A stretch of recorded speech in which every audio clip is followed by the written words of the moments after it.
Hello everyone, welcome to my YouTube channel. நான் திவ்யா.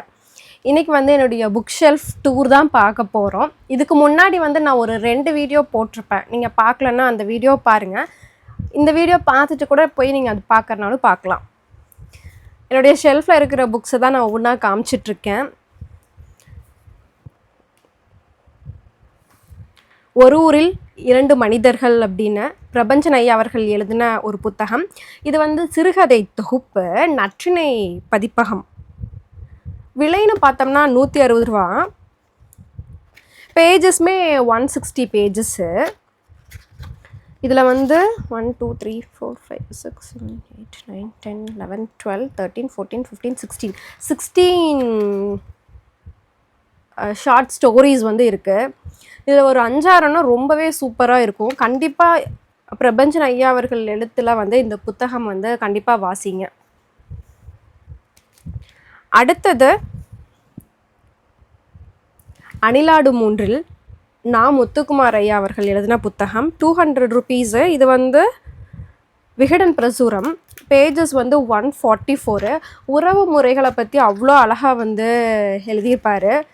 அவருடைய எல்லா புத்தகங்களுமே நல்லாயிருக்கும். அம்மா, அப்பா, அக்கா, அண்ணா, சித்தி, சித்தப்பா அப்படின்னு சொல்லிட்டு மாமா, அண்ணி, மைத்துனன், மனைவி, மகன் அப்படின்னு சொல்லிட்டு எல்லா உறவுகளை பற்றியுமே அவ்வளோ சூப்பராக எழுதியிருப்பார். எப்படிடா இவ்வளோ உறவுகளை, ஏன்னா உறவுகளோட அந்த ஒரு கான்டாக்டில் இருக்கிறதே பெரிய விஷயம்.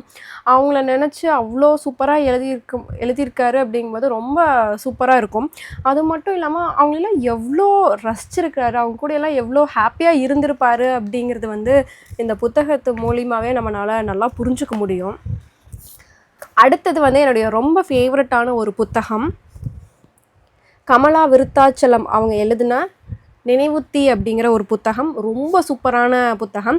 கமலா விருத்தாச்சலம் அப்படிங்கிறவங்க நம்ம புதுமை பித்தன் ஐயாவுடைய மனைவி தான். இது ஷார்ட் ஸ்டோரி கலெக்ஷன்ஸு ரொம்ப சூப்பராக இருக்கும். 22 ஷார்ட் ஸ்டோரி இருக்குது. அதில் ஒரு 20 எண்ணமே என்னுடைய ஃபேவரெட்டுங்கிற அளவுக்கு சொல்கிற அளவுக்கு ரொம்ப சூப்பரான புக்கு. ஷார்ட் ஸ்டோரி கலெக்ஷனில் என்னுடைய ஃபேவரெட் அப்படின்னு நான் சொல்லணுன்னா அறமாக சொல்லுவேன். அதே மாதிரி இந்த புக்குக்குமே நான் ஈக்குவல் இம்பார்ட்டன்ஸ் கொடுப்பேன். ப்ரைஸ் அப்படின்னு பார்த்தோம்னா 330 ருபீஸ். காலச்சுவடு பதிப்பகம். நீங்கள் எந்த புக் வாசிக்கிறீங்களோ இல்லையோ, ஷார்ட் ஸ்டோரி கலெக்ஷனில் அறம் இந்த புக்கையும் கண்டிப்பாக நான் ரெக்கமெண்ட் பண்ணுவேன். அடுத்தது ஜீவசுந்தரி அவர்கள் எழுதிய பெண் எனும் பகடக்காய். ஹர் ஸ்டோரிஸை வெளியிட்டது. இது ஹிந்துவில் ஒரு 30 வாரங்களாக வெளியானது. அதை ஒரு புக்காக போட்டு கொண்டு வந்திருக்காங்க. 10 வருஷம் இது பிரிண்ட்லேயே இல்லாமல் இருந்திருக்கு. அது ரொம்ப கஷ்டப்பட்டு தான் இது பிரிண்ட்டுக்கு கொண்டு வந்திருக்காங்க. இதில் நிறைய டாபிக், 30 டாபிக் இருக்கும். முடியும், முடியாது, 2 நிஜம்தான், போராட்டங்கள் முடிந்ததா, கிராமத்து மருத்துவச்சியின் சாதனை அப்படிங்கிற மாதிரி 30 டாப்பிக்கில் சொல்லியிருப்பாங்க. ரொம்ப சூப்பரான புக்கு. எல்லாருமே வாசிக்கணும். ஃபெமினிசம் ரிலேட்டடான ஒரு புக்கு. ஃபெமினிசம் ரிலேட்டடான புக்கில் என்னுடைய இந்த புக்குமே ஒரு ஃபேவரட்டான புக்குன்னு சொல்லலாம். என்னடா எல்லாத்தையும் ஃபேவரட்னு சொல்கிறேன் அப்படின்னு நினைக்காதீங்க. அவ்வளோ புக்ஸு அவ்வளோ நல்லா இருக்குது, அதனால் சொல்லணும்னு தோணுது. அடுத்தது வஞ்சமகள். இதுவும் நாடகங்கள் கேட்டகரியில் நான் போன வருஷம் வாசித்த புத்தகம். அழகிரிசாமி அவர்கள் எழுந்தது. தமிழினி பதிப்பகம். பேஜஸ் அப்படின்னு பார்த்தோம்னா 174 பேஜஸ். 220 ருபீஸ். இது போன வருஷம் கோயம்புத்தூர் புக் ஃபேரில் நான் வாங்கினேன். இந்த வருஷம் நான் போய் அவங்க கோயம்புத்தூர் புக் ஃபேர் போனேன். லாஸ்ட் வீக் முன்னத்து நாள் போயிட்டு தமிழினி போனேன். அவங்க ஸ்டாஃப் கிட்ட போய் நான் பேசினேன்.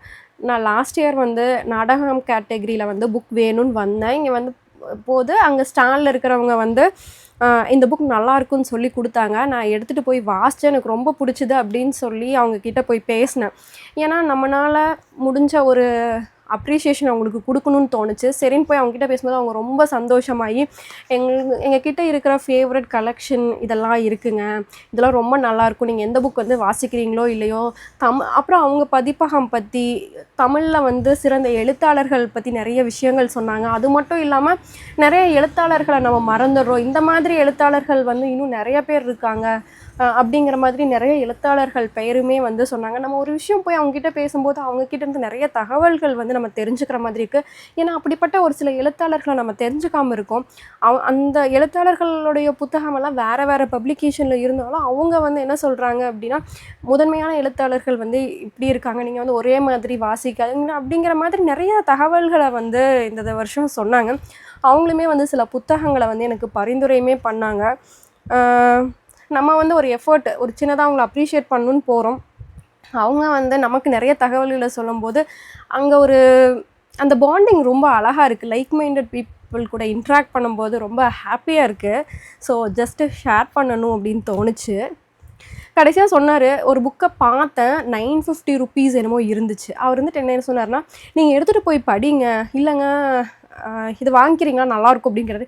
இல்லைங்க என்னால் இப்போதைக்கு இது வாங்க முடியாது, அந்தளவுக்கு பட்ஜெட் இல்லை அப்படின்னு சொல்லும்போது, நீங்கள் எடுத்துகிட்டு போய் படிங்க, உங்களுக்கு படிச்சுட்டு பிடிச்சா காசு அனுப்புங்க, இல்லைன்னா கூட வேண்டாம் அப்படிங்கிற அளவுக்கு சொல்கிறாங்க. நல்ல நீங்கள் வாசிப்பீங்கன்னு தெரியுது பார்த்தா. ஸோ நீங்கள் யாரோ ஒருத்தர் நல்ல புத்தகம் ஒன்று கிடைக்கும்போது அவங்கக்கிட்ட கொடுத்து வாசிக்க வைக்கிறதுக்கு தான் நாங்கள் எல்லாத்துக்கும் ரொம்ப முயற்சி பண்ணிகிட்ருக்கோம். நீங்கள் வாசிப்பீங்கன்னா கண்டிப்பாக எடுத்துகிட்டு போங்க, நாங்கள் காசு இல்லாட்டி கூட பரவாயில்ல அப்படிங்கிற அளவுக்கு அவர் சொல்கிறாரு. இல்லைங்க நான் வேணுங்கும்போது நான் அமௌண்ட் பே பண்ணியே வாங்கிக்கிறேன் அப்படின்னு சொல்லிட்டு வந்துட்டேன். ஏன்னா அது நம்ம எடுத்துகிட்டு வர அது அவங்க சொல்லுவாங்க, அதுக்காக நம்ம அது பண்ண மாட்டோம் இல்லையா. ஓகே, எங்கெங்கேயோ பேசி எங்கெங்கேயோ போயிடுச்சு. அடுத்தது கலாப்ரியா அவர்களுடைய தூண்டில் மிதவையின் குற்ற உணர்ச்சி. இது வந்து டிஸ்கவரி புக் பேலஸ். கலாப்ரியா அவர்களுடைய புத்தகம் வந்து போன வருஷம் வாசிக்கணும் அப்படின்னு சொல்லி ஒரு கேட்டகரியில் நாங்கள் வாசிச்சுட்டு இருந்தோம். ஸோ அதுக்காக வந்து நான் போன புக் ஃபேரில், கோயம்புத்தூர் புக் ஃபேரில் தான் வாங்கினேன். வாசித்தேன், ரொம்ப நல்லா இருந்துச்சு. அடுத்தது பறவையின் வாசனை. கமலாதாஸ் அவர்கள் எழுதின ஒரு புத்தகம். தமிழில் வந்து நிர்மாலயா அவர்கள். காலச்சுவடு பதிப்பகம். ப்ரைஸ் வந்து 150, பேஜஸ் வந்து 135. இது வந்து ஒரு சிறுகதை தொகுப்பு. 128 பேஜஸ் இருந்துச்சு. எனக்கு இந்த சிறுகதை வாசிக்கும் போது என்ன தோணுச்சு அப்படின்னா, அவங்களுடைய ஒரு புக்கு அவங்களுடைய சுயசரிதை என் கதைன்னு எழுதியிருப்பாங்க. அதில் வந்து அவங்கள பற்றி சொன்ன விஷயங்களை வந்து அவங்களுடைய இந்த புக்லேயுமே அங்கங்கே அந்த ஒரு பர்சனல் டச் அந்த கவிதைகளில் வர்றதை வந்து ஃபீல் பண்ண முடிஞ்சு. ரொம்ப நல்லா இருந்துச்சு ஒவ்வொரு கவிதைகளுமே. ஸோ வாசிக்க வேண்டிய புத்தகத்தில் எதுவுமே ஒன்று. அடுத்தது கமலாதாஸ் அவர்களுடைய என் கதை, காலச்சுவடு பதிப்பகம். இந்த புக்கு பறவையின் வாசனை, என் கதை, என்றென்றும் தாரா, மூணுமே வந்து நாங்கள் பர்த்டே ரீட் கௌரியனா கூட கமலாதாஸ் புக் வந்து ரீட் பண்ணேன். இது வந்து 200 ருப்பீஸு. காலச்சுவடு பதிப்பகம். பேஜஸ் அப்படின்னா 159. இதில் நிறைய விஷயமா இருக்குது, பேசியிருப்பாங்க. முதல் முத்தம், காதல், டிஸ்கிரிமினேஷன், எக்ஸ்ட்ரா மேரிட்டல் அஃபேர், அந்த மாதிரி நிறைய விஷயங்களை பற்றி வந்து பேசியிருப்பாங்க. வாசிக்க வேண்டிய புத்தகத்தில் இதுவுமே ஒன்று. அடுத்தது வந்து என்றென்றும் தாரா, கமலாதாஸ் அவர்கள் எழுதின புத்தகம். தமிழில் வந்து நிர்மாலயா. இது வந்து வம்சி பதிப்பகம். ஆமாம், வம்சி பதிப்பகம். இது வந்து 200 ருப்பீஸு. பேஜஸ் அப்படின்னு பார்த்தோம்னா 176 பேஜஸ். இது வந்து ஒரு குறு நாவலு. இதில் வந்து ஒரு நாவல் வந்து சயின்ஸ் ஃபிக்ஷனை பேஸ் பண்ணி வரும்.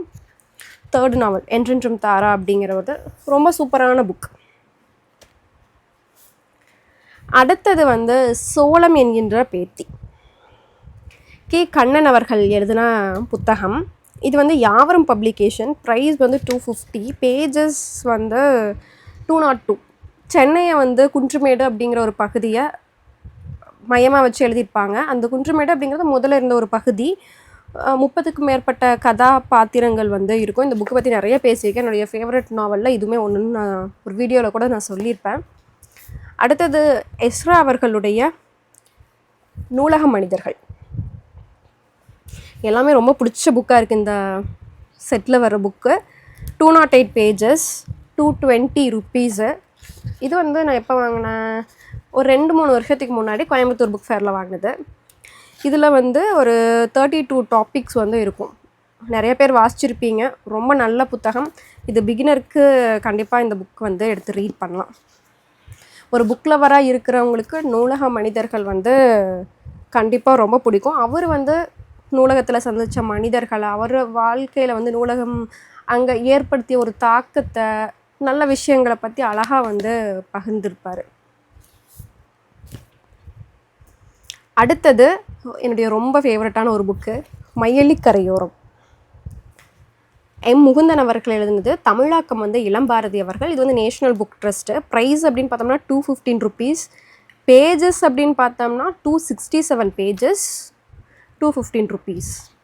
ரொம்ப சூப்பரான புக்கு. ரொம்ப ரசித்து படிக்கணும்னு நினைப்பீங்கள்ல, அப்படி நினைக்கிறவங்களுக்கு இது ஒரு ட்ரீட். கேரளா அப்படிங்கிற ஒரு பகுதியில் மையலி அப்படின்னு ஒரு இடம் இருக்கும் கேரளாவில். அந்த இடத்த வந்து சுதந்திரமானதுக்கு அப்புறமே வந்து அவங்களுக்கு வந்து அங்கே சுதந்திரம் கிடச்சிருக்கு, அது நம்ம நாட்டுக்கு கிடச்சதுக்கப்புறம். ஸோ அவங்க வந்து ரொம்ப போராடுவாங்க. ஒரு குடும்பத்தோட கதைன்னு சொல்லலாம், ஒரு ஊரோட கதைன்னு சொல்லலாம், ஒரு வீட்டோட கதைன்னு சொல்லலாம், ஒரு தனி மனிதனோட கதைன்னு சொல்லலாம், ஒரு பகுதியில் வாழ்கிற மக்களோட கதைன்னு சொல்லலாம், எல்லாமே சொல்லலாம். 30க்கும் மேற்பட்ட கதாபாத்திரங்கள் இருக்கும். எல்லாத்தையுமே வந்து ஒரு இம்பார்ட்டன்ஸ் அந்த கதையில் கொடுத்துருப்பாங்க. அவ்வளோ சூப்பராக கொடுத்துருப்பாங்க. ரசித்து படிக்கணும் அப்படின்னா இந்த புக் வந்து பெஸ்ட்டு. அடுத்தது நிறைய பேர்த்துக்கு ஃபேவரட்டான ஒரு புக்கு, அறம். ஜெயமோகன் அவர்கள் எழுதிய ஒரு புத்தகம். இது வந்து அவருடைய ஆட்டோகிராஃப் முன்னாடி ஜெயமோகன் அவர்கள்கிட்ட நான் வாங்கினது. இதே புக்கில் பின்னாடி வந்து பவா செல்லதுரை அவர்கள்கிட்ட சைன் வாங்கியிருப்பேன். ஸோ அறம் வந்து எல்லாருக்கும் தெரியும். 12 ஷார்ட் ஸ்டோரிஸ் இருக்கும். இதில் எல்லாமே ஃபேமஸான கதைகள் தான். அறமாக இருக்கட்டும், வணங்கான், யானை டாக்டர், சோற்றுக்கணக்கு, 100 நாற்காலிகள், இந்த மாதிரி இதெல்லாமே வந்து ஃபேமஸான கதைகள் தான். பெருவழி, வணங்கான், மயில் கழுத்து, மத்துயிர்த்த ஏர், இந்த மாதிரி சொல்லிகிட்டே போகலாம். உலகம் யாவையும் அப்படிங்கிற கதையுமே எனக்கு ரொம்ப பிடிச்ச கதை. இதில் ஒரு 5-6 கதை என்னுடைய பர்சனல் ஃபேவரட்னு நான் சொல்லுவேன். அடுத்தது ட்ரங்க் ஆன் லவ் அப்படிங்கிற ஒரு புத்தகம், பிரியங்கா குப்தா அவர்கள் எழுதின புத்தகம். இதுவுமே ஒரு நல்ல எக்ஸ்பீரியன்ஸாக இருந்துச்சு. இது வந்து எனக்கு ஒரு ரிவ்யூக்காக கொடுத்த ஒரு புத்தகம். அடுத்தது வந்து புதுமை பித்தன் ஐயா அவர்களுடைய கதைகள். இது வந்து சீர்வாசக வட்டம், பதிப்பு வந்து வி அரசு. இது வந்து 150க்கு வந்து வாங்கினது.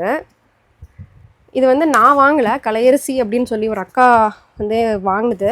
எனக்கு வந்து நான் அவங்களுடைய கதை படித்ததில்லை அப்படின்னு சொல்லும்போது அவங்க வந்து எனக்கு நீங்கள் இந்தா அப்படின்னு சொல்லி அவங்களே எனக்கு கொடுத்தாங்க, வச்சுக்கோ அப்படின்னு சொல்லி கொடுத்த ஒரு புத்தகம், கிஃப்டாக கொடுத்த புத்தகம். இவ்வளோ ஒரு நல்ல புக்கை கொடுக்கறதுக்குமே ஒரு மனசு வரணும்.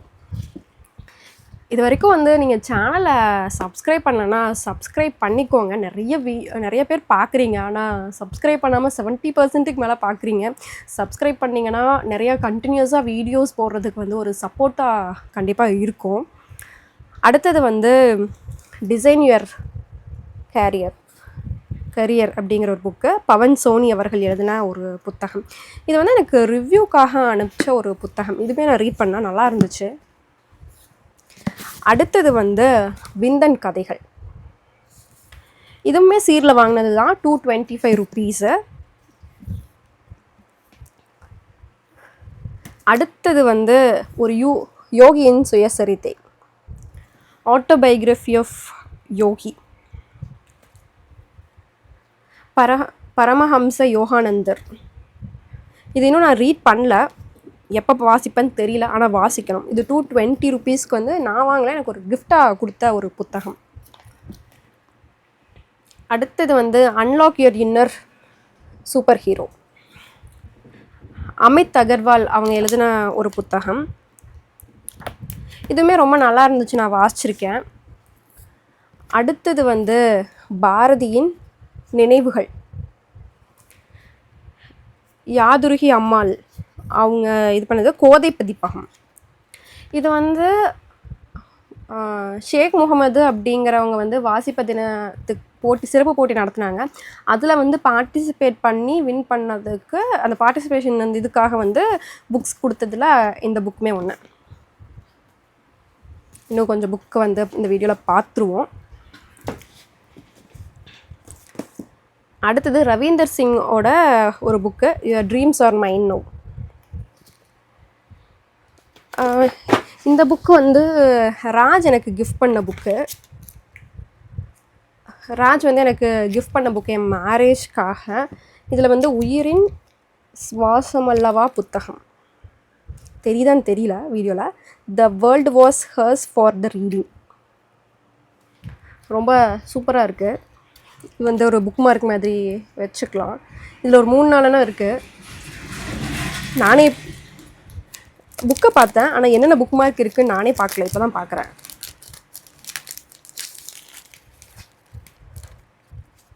சூப்பர். அட்டடா, நிறைய புக்கு ரீடிங் ரிலேட்டடான கோட்ஸோடு வந்து கொடுத்துருக்காங்க. ஒரு 5 புக் மார்க்கு. ஸோ வீடியோவில் காமிச்சா லென்த்து போயிட்டே இருக்கும், அதனால் நான் வச்சிட்றேன். அடுத்தது வந்து ரொம்ப முக்கியமான ஒரு புத்தகம், நினைவு பாதை. நகுலன் அவர்கள் எழுதின ஒரு புத்தகம். இது வந்து நற்றிணை பதிப்பகம். இது வந்து என்னுடைய கொலீக் ஒருத்தங்க தினேஷ் அப்படின்னா, அவங்க வந்து எனக்கு கிஃப்ட் பண்ண புக்கு. கோயம்புத்தூர் புக் ஃபேரில் போன வருஷம் வந்து எனக்கு வாங்கி கொடுத்தாங்கன்னு நினைக்கிறேன். ஆமாம், அந்த புத்தகம். அடுத்தது என்னுடைய ரொம்ப பிடிச்ச ஒரு புக்குன்னு நான் வாசிக்கல, தேவதைகள் சூனியக்காரிகள் பெண்கள், மருதன் அவங்களுடைய புத்தகம். 50 பொருள் வாயிலாக பெண் வரலாறு அப்படின்னு சொல்லி மென்ஷன் பண்ணியிருக்காங்க. ப்ரைஸ் வந்து 300. Her stories. பேஜஸ் வந்து 218 பேஜஸ். வாசிக்கணும்னு சொல்லி ரொம்ப நாளாக 2 வருஷம் பக்கம் இருக்கும் வாங்கி, ஆனால் இன்னும் நான் வாசிக்கலை. நான் போன புக் வேர்ல்டு புக் டேக்கு, விமன்ஸ் டேக்கு வாங்கின புக்கு ஹர் ஸ்டோரிஸில் ஆர்டர் பண்ணி வாங்கினேன். 1.5 வருஷம் ஆயிடுச்சு. ஸோ கண்டிப்பாக இந்த வருஷம் வாசிப்பேன்னு நினைக்கிறேன் இந்த புக்கு. ஏன்னா மருதன் அவர்களுடைய எழுத்து வந்து ரொம்ப நல்லாயிருக்கும்னு கேள்விப்பட்டிருக்கேன். ஸோ சீக்கிரமாக வாசிக்கணும். அடுத்தது வந்து ஆதித்ய அரோர சூரிய பஸ்ரிச்சா, கரெக்டாக ப்ரொனவுன்ஸ் பண்ணுறான்னு தெரியல, அவங்க எழுதின ஒரு book, startups of Bharat. அடுத்தது வந்து எஸ்ரா அவர்களுடைய ஒரு புத்தகம், அப்போதும் கடல் பார்த்து கொண்டிருக்கிறது. இது வந்து 150 rupees. பேஜஸ் வந்து 144. இதில் வந்து எஸ்ரா அவர்களிடம் கையெழுத்து வாங்கின ஒரு புத்தகம், தேசாந்திரி பதிப்பகம். ப்ரைஸ் வந்து 150 rupees. பேஜஸ் 144.